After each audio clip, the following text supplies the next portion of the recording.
सत्य समाचार, तटस्थ समाचार, समाज बदल्ने हाम्रो अभियान। नमस्कार, यो हो टाइम समाचार। म वीरेन्द्र मनसुर गरौँ।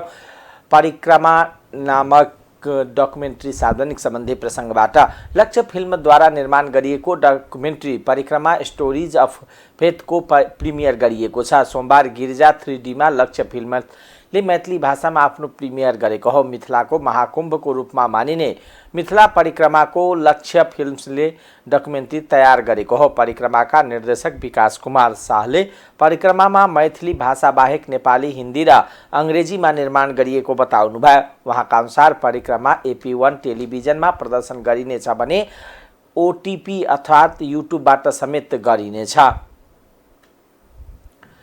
अहिले देशभर आँखा पाक्ने रोग अर्थात् भाइरल इन्केफेलाइटिसको संक्रमण देखिएको छ।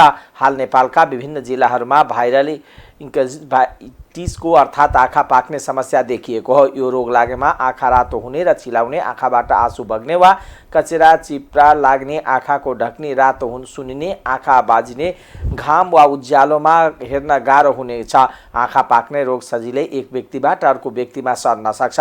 आँखा पाकेको व्यक्तिसँग नजिकको सम्पर्कमा नजान र संक्रमित व्यक्ति भिडभाडमा नजान संक्रमित व्यक्तिले प्रयोग गरेको सामान टावेल, रुमाल, सिरानी, तन्ना प्रयोग नगर्न, जथाभावी आँखा नछुन, छोइसकेपछि साबुन पानीले धुने, व्यक्ति सरसफाइको ध्यान दिन गर्नुपर्छ। आँखा पाक्ने रोग घरमै स्याहार गरे 1 देखि 2 हप्तामा आफै निको हुन्छ। घरमा व्यवहार गर्दा विभिन्न कुराहरूमा ध्यान दिनुपर्ने हुन्छ। बरफले आँखा सेक्दा आँखा बन्द गरेर वा सफा रुमाल राखेर सेक्ने, आँखा नमिच्ने र पानी नछोप्ने, प्रशस्त पानी र पोसिला खाने गर्नुपर्छ। यस्तै बाहिर घाममा जाँदा कालो चस्माको प्रयोग गर्नुपर्छ। स्वास्थ्यकर्मीको सल्लाह बिना जथाभावी औषधि प्रयोग नगर्न स्वास्थ्य तथा जनसङ्ख्या मन्त्रालयले आग्रह गरेको छ। शहरमा संसार साउन सोमबारको चौथो हप्ता बिहानदेखि पशुपति लगायत देशभरका शिवालयमा भक्तजनको लामो भिड लागेको छ। साउन झरीमा रुच्दै लाखौं भक्तजन बिहानैदेखि पशुपति लगायत देशभरका शिवालयमा पूजा आराधना एवं दर्शनका लागि लाम बसेका हुन्। साउनको सोमबार पशुपतिनाथमा भक्तजनको भिड लाग्ने भएकोले बिहान 3 बजेदेखि नै चारै ढोका खुला गरिएको पशुपति क्षेत्र विकास कोष संरक्षण महाशाखाका गौरी शंकर पराजुलीले जानकारी दिनुभयो। पशुपतिनाथ मन्दिरमा रातो पहिरो पहिरनमा सजिएका सोमबारका व्रतालु महिला भक्तजनको भिडभाड देखिन्छ। सोमबारकै अवसरमा सुन्दरी जलबाट शुद्ध जल ल्याएर पशुपतिनाथ मन्दिरमा अर्पण गर्ने भक्तजनको लाम पनि लागेको उहाँले जानकारी दिनुभयो। बोलबम यात्रीका लागि एउटा ढोकाबाट जल चढाएर फर्किने व्यवस्था गरिएको छ। बोलबम यात्री सुन्दरी जलमा जल लिने र आइतबार बेलुका नै बागमतीको मुहान स्थान पुगेका थिए। बिहान सबेरै स्नान गरी जल लिएर आएका भक्तजनले जल अर्पण गरेका छन्। बेलुका भक्तजनले लाम रहेसम्म चारै ढोका भक्तजनको लागि दर्शनका लागि खुला गरिने कोषले जनाएको छ। यस वर्ष महिनामा अधिक मास परेकोले व्रत बस्नु वा नहुनेमा धर्मशास्त्रविद मतान्तर रहेको छ। प्रत्येक वर्ष साउन महिनाको सोमबार नियमित रूपमा गरिने कर्म भएकोले यो व्रत गर्न हुने विश्वासमा धेरै भक्तजनले शिवालयमा लाम लागेको हो। यस वर्ष साउन महिनामा 5 सोमबार परेको छ। साउनको सोमबार व्रत गर्नेले अन्तिम सोमबार व्रत उद्यानका लागि गोदान, गौ पूर्ण पात्र वा पूजा लगाउने धार्मिक विधि रहेको छ। प्रमुख प्रतिपक्षी दल एमालेले अवरोध गरेपछि सोमबार बोलाइएको राष्ट्रिय सभाको बैठक पनि स्थगित भएको छ। एमालेका सांसदहरूले उठेर अवरोध गरेपछि सोमबार बसेको राष्ट्रिय सभा बैठक पनि आगामी साउन 14 गते बुधबारसम्मका लागि स्थगित गरिएको हो। बैठकको सुरुमा बोल्दै एमालेकी सांसद दिलकुमारी रावल थापा पार्वतीले सुन तस्करी प्रकरणमा निष्पक्ष छानबिन गर्न उच्च स्तरीय समिति गठन नगरेसम्म आफ्नो पार्टीले सदन चल्न नदिने आह्वान राख्नुभयो। सरकार र सत्तारूढ दलका आबद्ध नेताहरू आफै सो प्रकरणमा मुछिएकोले सो प्रकरणको छानबिन गर्न सरकारी निकायहरू सक्षम नहुने भएकोले आफ्नो पार्टीले निष्पक्ष छानबिनका लागि उच्च स्तरीय समिति नै बनाउन माग गर्नु परेको उहाँले प्रष्टीकरण दिनुभयो। सांसद थापाले सत्तारूढ दलकै सरकार भएको बेला सुन तस्करीमा संलग्न दावा छिरिङ शेर्पालाई नेपाली नागरिकता दिने, सुन तस्करी छुटाउनका लागि टेलिफोन मार्फत दबाब दिने, माओवादी केन्द्रका नेता कृष्णबहादुर महरालाई कारबाहीको दायरामा ल्याउन काम सरकारले गर्न नसक्ने भएकोले पनि उच्च स्तरीय छानबिन बनाएर अघि बढ्नुको विकल्प नरहेको जिकिर गर्नुभयो। यसले पनि आज सरकार के गरिरहेको छ, राजधानी भित्रै चाहिँ आज यत्रो मात्रामा चाहिँ सुन तस्करी भइरहेको छ, त्यस विरुद्ध सरकारका सुरक्षा अङ्गहरू के गरिरहेका छन् आज हामीले देखिरहेका छौँ। राजस्व छलीसँग सम्बन्धित भनेर भनिरहेको छ, सङ्गठित अपराधसँग पनि यो मुद्दाहरू छ। सरकारका मन्त्रीहरूका कुराहरू विवादास्पद आइरहेका छन्, कसैले पुरस्कार दिएर यो समातिको भनेका छन् भने कसैले अनेक खालका कुराहरू आइरहेका छ। प्रहरीलाई पनि यी छानबिनमा चाहिँ समस्या पर्ने हिसाबले मन्त्रीज्यूहरूका भनाइहरू पनि आइरहेको छ। त्यसैले राजस्व छली मात्र होइन, सङ्गठित अपराधसँग पनि जोडिएको, राष्ट्रसँग, राष्ट्रियतासँग, राष्ट्रिय सुरक्षासँग, अन्तर्राष्ट्रिय नेपालको छविसँग यो जोडिएको सुनकाण्ड सरकार, वर्तमान सरकारले मात्र छानबिन गरेर सम्भव छैन। त्यसैले उच्च स्तरीय छानबिन समिति निर्माण गरेर यससँग जोडिएका सामान्य दिलीप भुजेल मात्र होइन, उच्च पदस्थ राजनीति प्रशासनिक नेतृत्वलाई पनि यो कारबाहीको दायरामा ल्याउनु पर्छ र हामीले यो हिसाबले नेकपा एमाले संसद अवरुद्ध गरिरहेको छ। म सरकारलाई गम्भीर बन्नको लागि अनुरोध गर्न चाहन्छु। प्रतिपक्षले, प्रमुख प्रतिपक्षले उठाएको यो सवाल राष्ट्रिय सुरक्षासँग जोडिएको सवाल, हाम्रो अन्तर्राष्ट्रिय सम्बन्धसँग जोडिएको सवाल, आज तस्करीको केन्द्र बनिरहेको त्रिभुवन विमानस्थलका सुरक्षा निकायसँग जोडिएको, आज त्यत्रो सुन कुइन्टलका कुइन्टल सुन चाहिँ तस्करी भइरहँदा सुरक्षासँग जोडिएका मान्छेहरू आइरहेका हुनाले राष्ट्रिय सभाको बैठक सुरु हुन साथै एमाले सांसदहरूले आफ्नो सिटबाट उठेर विरोध गरेका थिए। राष्ट्रिय सभा अध्यक्ष गणेश तिमल सिन्हाले पटक पटक एमाले सांसदहरूलाई बसेर बैठकको कारबाही अघि बढाउन आग्रह गर्नुभयो, तर एमाले सांसदहरू उठिरहेपछि अध्यक्ष तिमल सिन्हाले राष्ट्रिय सभाको अर्को बैठक बुधबार बस्ने गरी स्थगित गर्नुभयो। प्रतिनिधि सभाको सोमबार बस्ने भनिएको बैठक बस्दै नबसी भोलि मंगलबार दिउँसो 3 बजेसम्मका लागि स्थगित भएको छ। संसदको अवरोध खोल्ने विषयमा प्रधानमन्त्री पुष्पकमल दाहाल प्रचण्ड, कांग्रेस सभापति शेरबहादुर देउवा र नेकपा एमालेका अध्यक्ष केपी शर्मा ओली बीच सहमति नजुटेपछि सूचना टाँसेर स्थगित भएको हो। बैठक 1 बजेका लागि बोलाइएको थियो। संघीय संसद सचिवालयले सूचना टाँसेर प्रतिनिधि सभाको बैठक साउन 23 गते दिउँसो 3 बजे बस्ने गरी स्थगित भएको जनाएको छ। झन्डै 100 किलो सुन तस्करी प्रकरणमा एमालेका उच्चस्तरीय छानबिन समिति माग गर्दै संघीय संसदका दुवै सदन राष्ट्रिय र प्रतिनिधि सभाको बैठकहरू अवरुद्ध गरिरहेको छ। यही साउन 3 गते राजस्व अनुसन्धान विभागको टोलीले त्रिभुवन अन्तर्राष्ट्रिय विमानस्थलबाट बाहिरिँदै गर्दा झन्डै 100 किलो तस्करीको सुन समातेको थियो। यही विषयलाई लिएर एमालेले संसद अवरुद्ध गर्दै आइरहेको हो। सुन प्रकरणमा अहिलेसम्म 18 जना पक्राउ परेका छन्।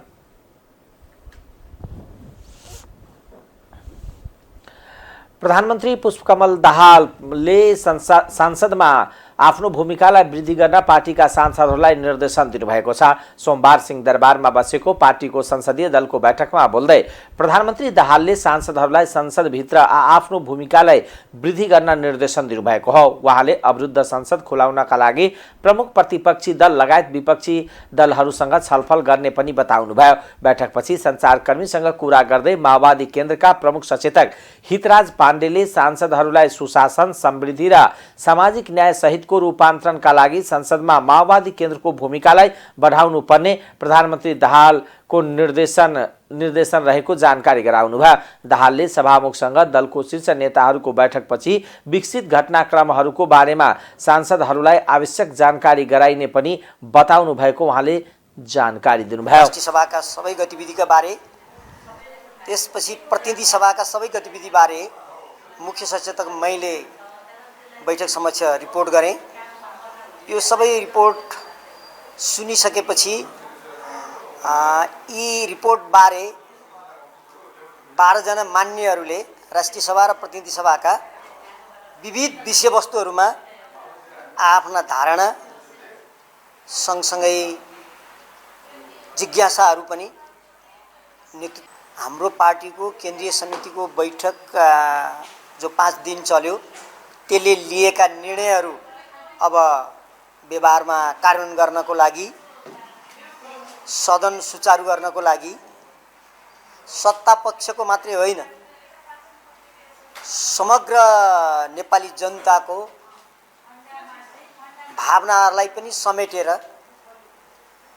सुशासन, समृद्धि र सामाजिक न्याय सहितको रूपान्तरणका साथ अगाडि बढ्नको लागि र सभापतिहरू हामीले अब छिटै निर्वाचन गर्नुपर्नेछ, त्यसका बारे पनि कुरा गर्नुपर्नेछ र संसद सञ्चालन गर्नको लागि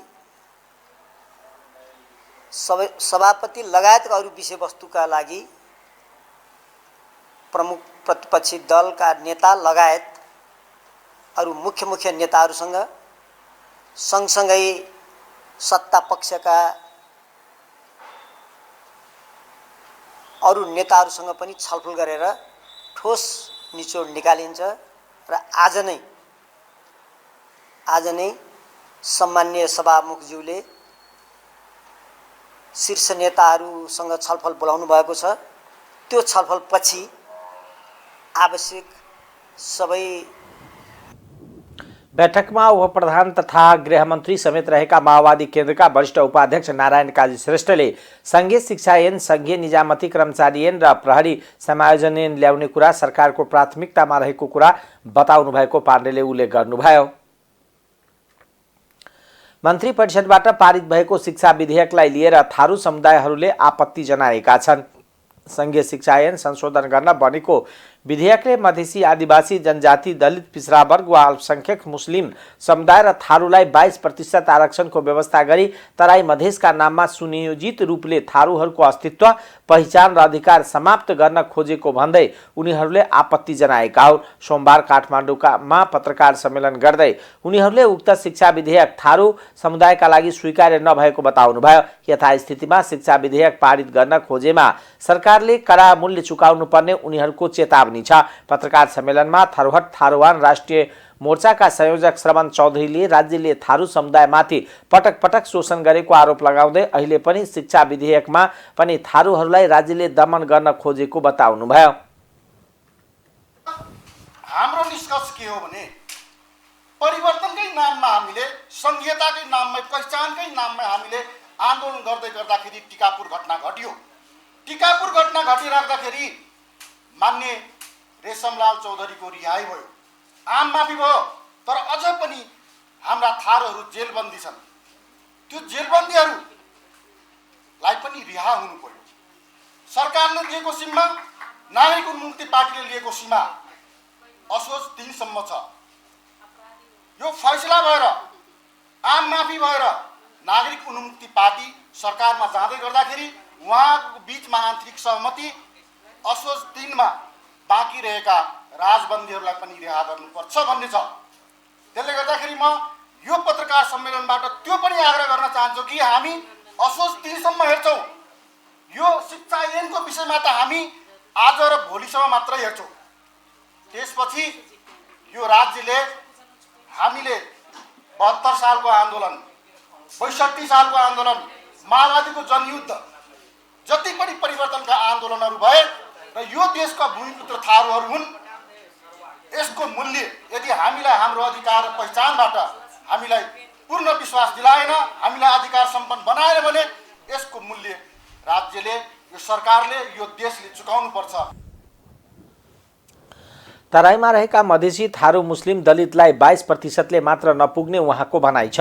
उहाँले थारू आन्दोलनमा सहभागी भएकै कारण अन्य थारूहरू कारागारमा रहेको भन्दै उनीहरूलाई पनि रिहा गर्नुपर्ने माग गर्नुभयो। त्यस्तै पूर्व सांसद गंगा सतगौवा थारूले संविधानले थारू क्लस्टरमा पहिचान दिएपछि पनि थारूको पहिचान र आउने सन्ततिहरूको अधिकारमाथि खेलवाड भइरहेको बताउनुभयो। कांग्रेस नेता एवं प्रतिनिधि सभा सदस्य तेजुलाल चौधरीले संविधानको भावना विपरीत शिक्षा ऐन ल्याउन लागिएको बताउँदै उक्त शिक्षा ऐन मन्त्री परिषदले फिर्ता नलिए खण्डमा अप्ठ्यारो पार्ने चेतावनी दिनुभयो। नेपाली कांग्रेसका भातृ संस्था नेपाल महिला संघले विधान विपरीत काम गर्न संघकी अध्यक्ष उषा राउत मिश्रलाई बर्खास्त गर्न माग गरेका छन्। संघको केन्द्रीय समितिले अनुपम फुडल्यान्डमा पत्रकार सम्मेलन गरी संघको वर्तमान अध्यक्षले विधान विपरीत 12 जिल्लाको जिल्ला अधिवेशनबाट निर्वाचित अध्यक्षलाई बर्खास्त गरेको भन्दै विरोध जनाएको हो। पत्रकार सम्मेलनमा बोल्दै संघका केन्द्रीय सदस्य एवं संविधान सभा सदस्य रीता शाहीले संघको विधान महाधिवेशनले गर्ने जिम्मा पाएको नेतृत्वले धमाधम जिल्ला नेतृत्वलाई हटाउनु दुःखद भएको बताउनुभयो।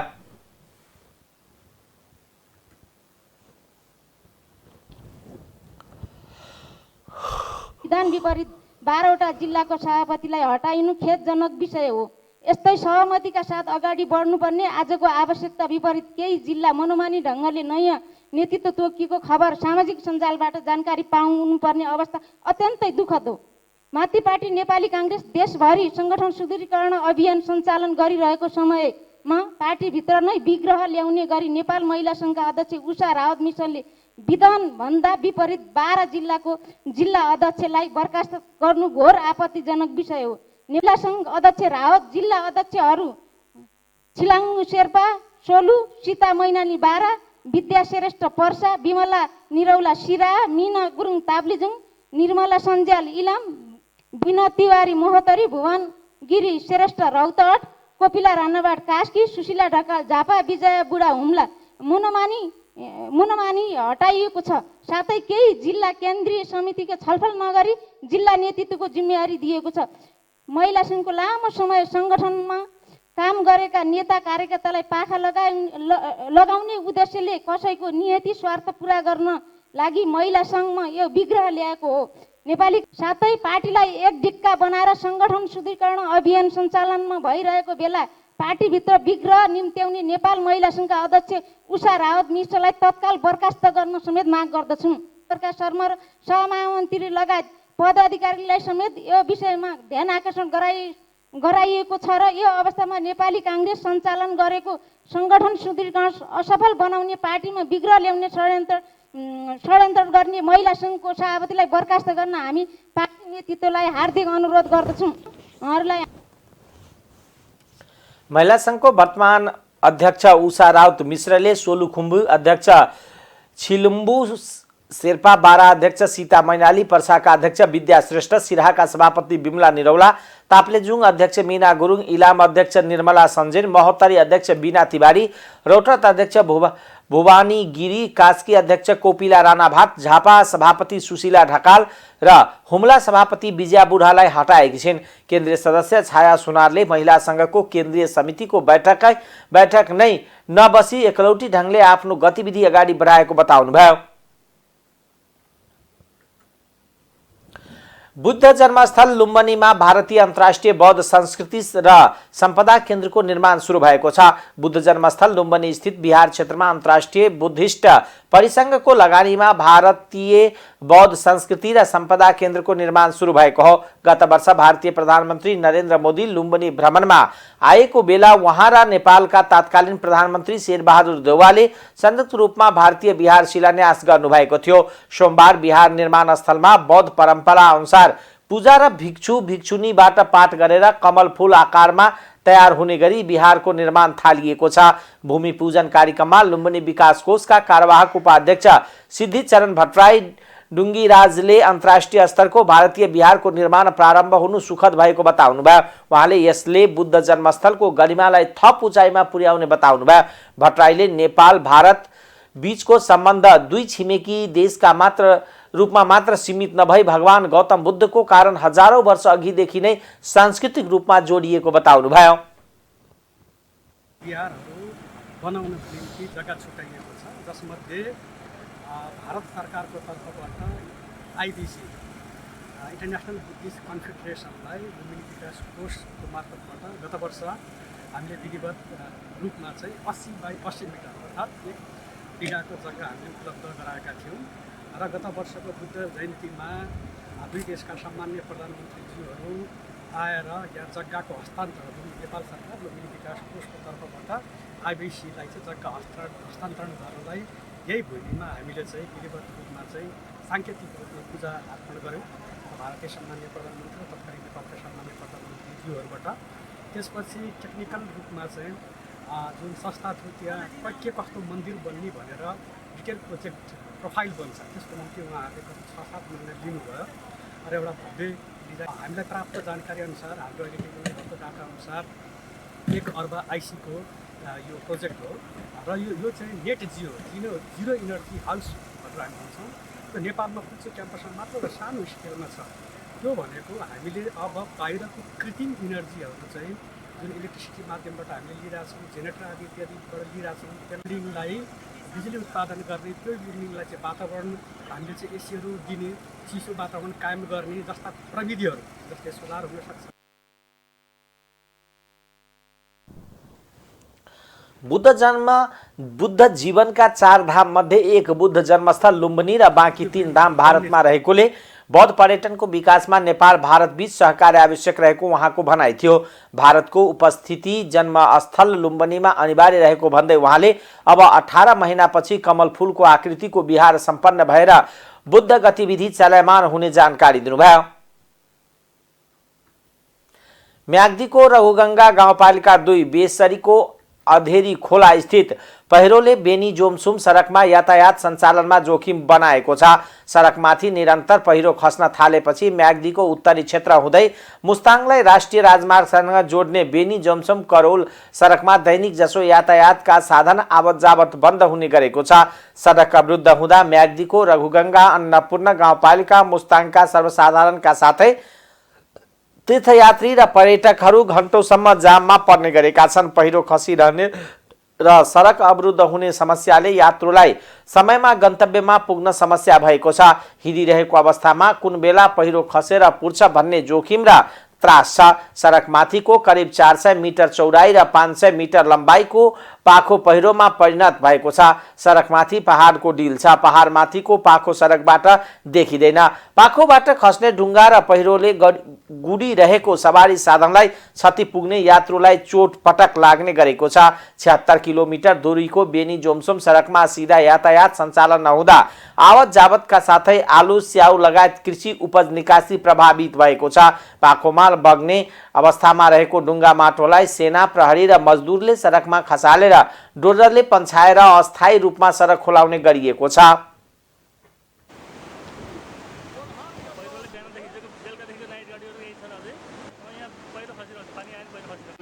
पानीको मुहानहरू पनि भएको र खेत पनि आज त छिया भएको छ।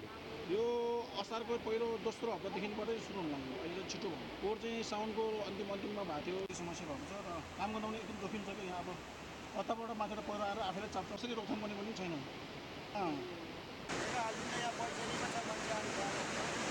पहिरो पन्छाउन शत्रु भन्ज्याङ गुल्म सैनिक र जिल्ला प्रहरी कार्यालयको सुरक्षाकर्मीको साथै आयोजनाका कर्मचारी तथा मजदुर परिचालन गरिएको छ। केही दिन अघि भूमिगत पानी पाइपबाट बगाएर पहिरो रोकथामको प्रयास भए पनि सफल भएको छैन। आकाशबाट पानी पर्ने बित्तिकै पहिरो चल्ने र सडकमा खस्ने समस्या छ। अब आर्थिक समाचार।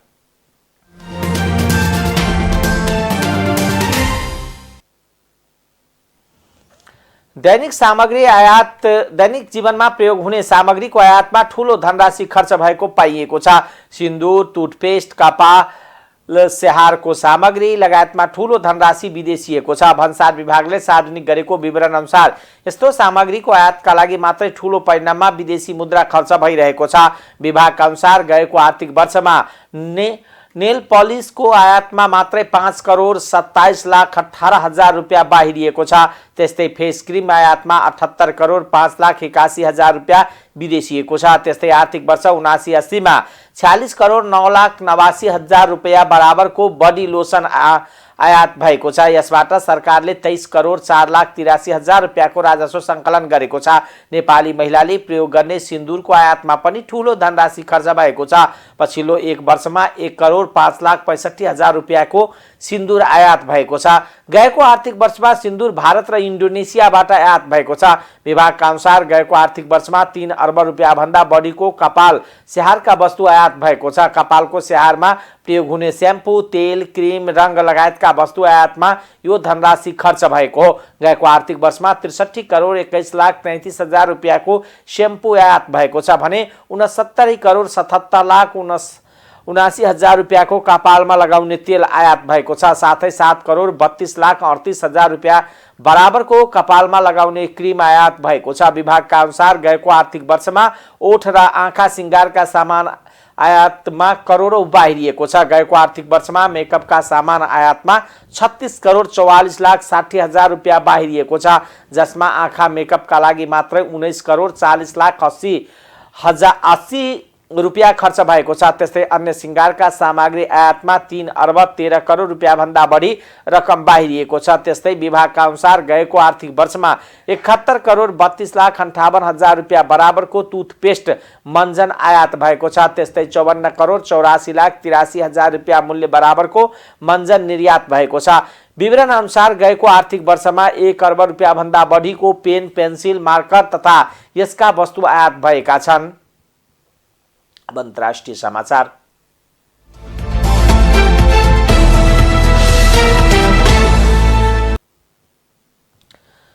भारतले 500 भन्दा धेरै रेलवे स्टेशनको पुनर्निर्माण गर्ने भएको छ। त्यसका लागि भारतका प्रधानमन्त्री नरेन्द्र मोदीले रेलवे स्टेशनको पुनर्विकास गर्ने योजनाका शुभारम्भ गर्नुभएको छ। 250 अर्ब भारतीय रुपियाँको लागतमा विकसित हुने परियोजनाको यात्रुलाई राम्रो सुविधा उपलब्ध गराउने मोदीको दाबी छ।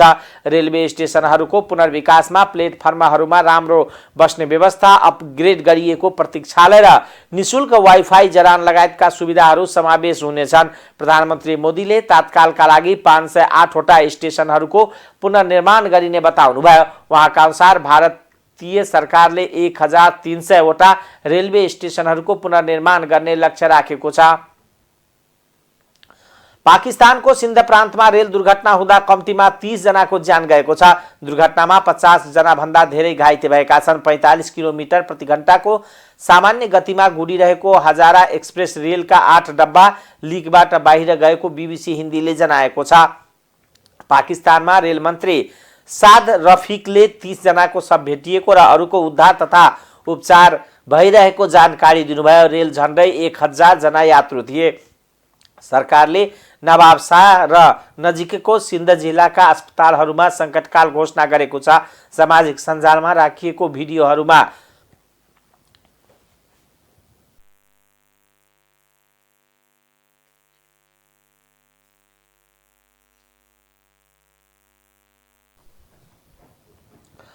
पल्टिरहेको डब्बाहरूमाथि केही यात्रुहरू निस्किरहेको देख्न सकिन्छ। रेल मन्त्री रफिकले दुर्घटनाको कारणबारे अनुसन्धान गर्नुअघि सुरुमा उद्धारमा ध्यान दिने बताउनु भएको छ। रेल कराचीबाट एटामाबादतर्फ गइरहेको बीबीसी हिन्दीले जनाएको छ। अब खेलकुद समाचार।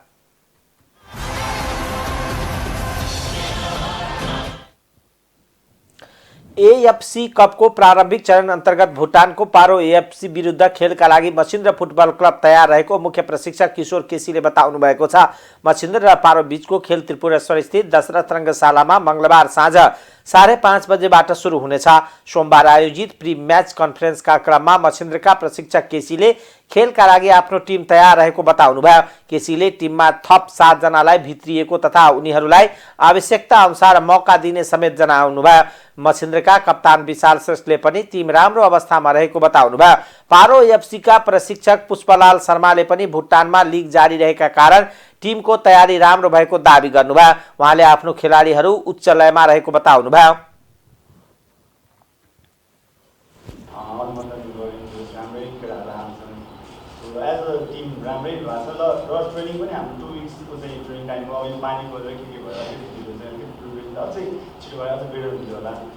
पानी गयो कहिले के प्रब्लमहरू चाहिँ अलिक ढिलो भयो बट ओभरअल हाम्रो टिमलाई त्यो सेपमा आउनलाई टाइम पुगेको छ भन्नु त्यस्तो फरक नपर्छ। म्याचमा चाहिँ हामी रेड फ्ल्यागलाई चाहिँ राख्ने कोसिस गर्छौँ। भुटान एउटा बलियो राम्रो र लिगमा उत्कृष्ट टिम फर्स्ट भएरै आएको टिम हो। त्यो टिममा हामी अब एउटा सम्मान गरेर खेल्नुपर्ने हुन्छ हामीले होइन। उनीहरूको रणनीतिहरू हामीले बुझेको छौँ होइन। अब दान अनि त्यसपछि आएर यीपछि चाहिँ 3-3-4 मा हामी खेल्छौँ। हाम्रो रणनीति चाहिँ उनीहरू चाहिँ डिफेन्डिङ। मछिन्द्र र पारो बीच हुने खेलको विजेताले दोस्रो चरणमा भारतको मोहन बगानसँग अगस्त 16 मा खेल्ने तालिका रहेको छ। पारोका कप्तान केनले बाचुङले टिम तयार रहेको बताउनुभयो।